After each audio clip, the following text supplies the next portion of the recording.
before this.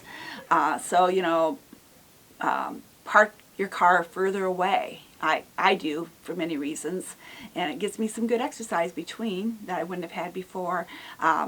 Take the steps if you can. Not everybody can, and that's why we have elevators. But if you can take some steps and get the heart rate up and work yourself that way. And yes, I can't remember, there's another Google thing, but being sedentary is not good for us, that we need to get up and move. And wouldn't it be nice to have an excuse to get out of the chair every 20 minutes and, walk across the room or, touch your toes? To the refrigerator? Yeah, to the refrigerator. Exactly. There has to be something good to eat in here. Not anymore. I've eaten it all, but,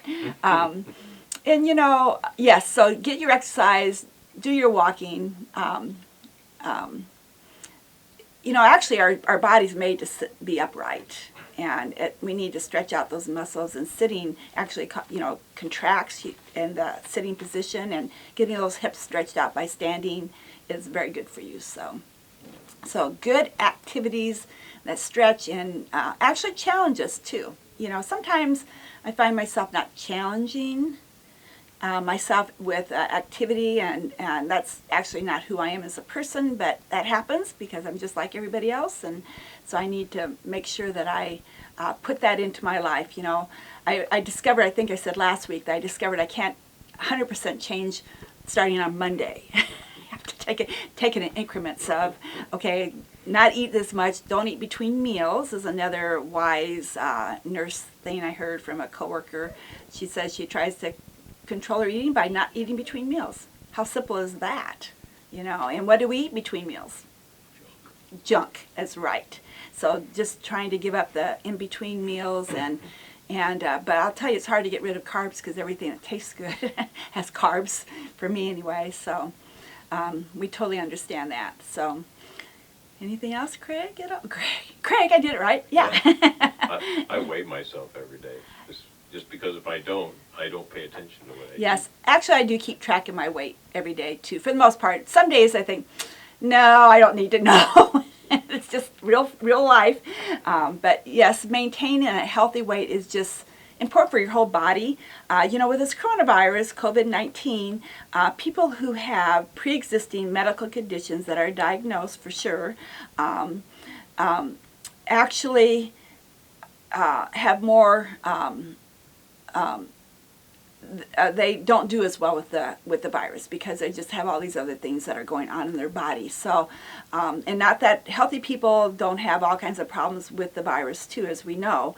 But if you have any history of pre-existing conditions, diabetes, high blood pressure, cardiac disease, lung disease of any kind, asthma, COPD, anything like that, even renal failure, anything circulatory, this virus really does seem to attack you a little bit more. So it's just so hard to predict because I do case investigations, and there's people that have different kinds of symptoms. It goes from gastric, like nausea, vomiting, and diarrhea, to just a horrible cough, or muscle aches that lay you flat, or my back hurts, which I'm taking as muscle aches, pain, even though, well, my back hurts. I've heard that more than once.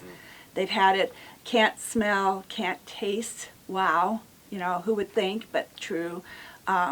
So you need to pay attention to things that are unusual for you. Okay, that's what you need to look at. Cough that is just not your cough. If you have allergies, sometimes you have a cough. But look at how you're feeling.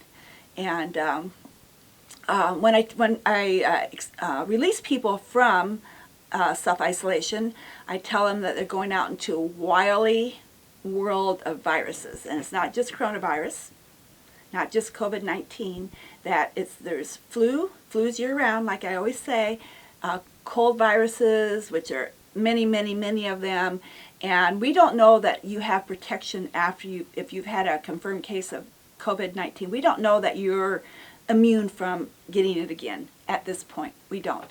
And I wish I could tell you that you were, because I would love to tell you that, but it's not. It's just an unknown, but we're learning all the time. I look forward to the day when a vaccination is a shot, which no one likes, but we get a shot. to help protect you, that would be great. I'm sure that from past experience you might even need 2 of the same shot, kind of booster type thinking, because we want to really build you up to help protect you, because this is such a wily, mean virus. Ask anybody that's had it. Even mild, what considered mild, is not any fun.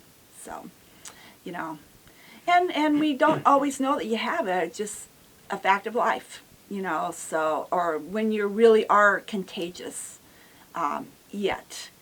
So we have to assume that looking at other flu, and this is not the flu, but looking at other viruses such as the flu, that you may be contagious 2 days ahead of when you have symptoms. So how do we walk in this world that way? We stay home if we know we're sick. We stay 6 feet apart, and we wear a mask, and we cover our coughs and wash our hands. Don't take your kids to the store. And don't take your kids to the store. Yes, when we go to the store nowadays, you don't go as a family. It's not shopping. It's picking up, getting your essentials that you need. And I want to shop more than anybody, and I'm not even a shopper. You know, it's a thing that we like to do every now and then. So one person goes, send the healthiest person you got, okay, in the household, because, you know, they've got maybe the, you know, less risk, because when you walk out your front door, off your yard, you're putting yourself at risk of contracting COVID-19. How many more times can I say that? You just have to always be prepared that, you know, your neighbor, your friend, anybody could have been exposed. We don't know, you know. So take good care of yourself. Remember to smile, find joy, respect other people's space, because that's just what we do. Respect other people by covering your cough, like I said. Enjoy the world from afar. Sit on your deck, patio, front step, you know, in your yard. Don't gather. Please don't congregate. Don't congregate at all, because that's what we need to do, because then people bring all their stuff with them. That's what we don't want to have happen. So, and have a good week. Till next time.